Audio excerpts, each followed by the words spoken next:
Bonjour à tous, nous nous retrouvons aujourd'hui pour un nouvel épisode de Pourquoi Padrer avec une question d'Alexis qui nous demande « Lire ou réciter des prières, est-ce aussi bien que de prier en silence ?» Alors, je perçois derrière la question d'Alexis une autre question qui est, effectivement, on entend parler assez régulièrement de la prière silencieuse comme la plus belle manière de prier, et puis parfois d'autres manières de prier comme le chapelet ou d'autres prières vocales où on dirait, bon, si vous n'arrivez pas à prier en silence, priez peut-être le chapelet, etc., ou faites autre chose dans votre vie de chrétien. Une manière peut-être de laisser penser que ces manières-là sont moins bien, moins profitables, moins saintes, je ne sais pas. Ce que je pourrais dire, c'est que nous avons tous, chacun d'entre nous, une manière différente d'exprimer que nous aimons. On parle parfois des langages de l'amour. Ça se vit dans un couple, ça se vit dans une famille, ça se vit dans des relations.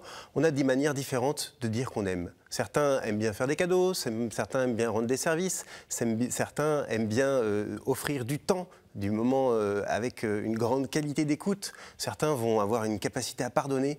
Bref, toutes nos manières de dire qu'on aime valent quelque chose. Et à vous de trouver la vôtre. Et la bonne nouvelle, cher Alexis, c'est que cette manière de dire qu'on aime, eh bien, le Seigneur le comprend. Il connaît tous les langages et il accueille tous les langages. Maintenant, il est vrai que si on aime quelqu'un, il ne s'agit pas simplement de lui rendre des services. De temps en temps, il va falloir passer du temps avec lui. Si on aime quelqu'un, on peut lui faire des cadeaux, mais ce n'est pas suffisant. Il va falloir lui offrir des moments de qualité. Et donc, je crois que notre prière, elle doit essayer de chercher quelque chose qui est de l'ordre de l'équilibre. Évidemment, selon notre personnalité propre, on ne va pas avoir le même équilibre. Il y en a qui auront besoin de dire des choses, il y en a qui auront besoin de réciter des poèmes, il y en a qui auront besoin de s'offrir au Seigneur à travers un service ou à travers des cadeaux, des petites attentions.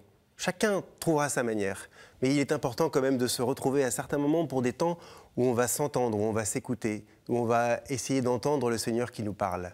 C'est cette prière silencieuse qui est effectivement pas facile. Elle est plus facile pour certains que pour d'autres, mais elle est quand même toujours un peu nécessaire. De pouvoir se retrouver pour faire le point, pour pouvoir dire à quel point on s'aime, de pouvoir aussi écouter l'autre pour nous dire pour entendre ce qu'il a à nous dire. Vous voyez qu'il y a beaucoup de manières de prier, que toutes, dans un ensemble, disent qu'on aime le Seigneur, qu'elles valent toutes quelque chose, mais que nous avons à chercher dans notre prière et dans notre vie spirituelle un équilibre pour que, entre les dons et les moments où nous recevons, entre les moments où on s'offre de l'extérieur et les moments où on reçoit quelque chose de l'intérieur, un équilibre puisse se faire et on puisse dire au Seigneur à chaque fois combien on l'aime. Merci Alexis pour cette question. Vous pouvez vous aussi poser les vôtres par email à l'adresse pourquoipadrer@ktotv.com.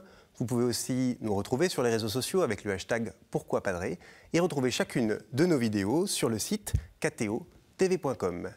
Bonne journée.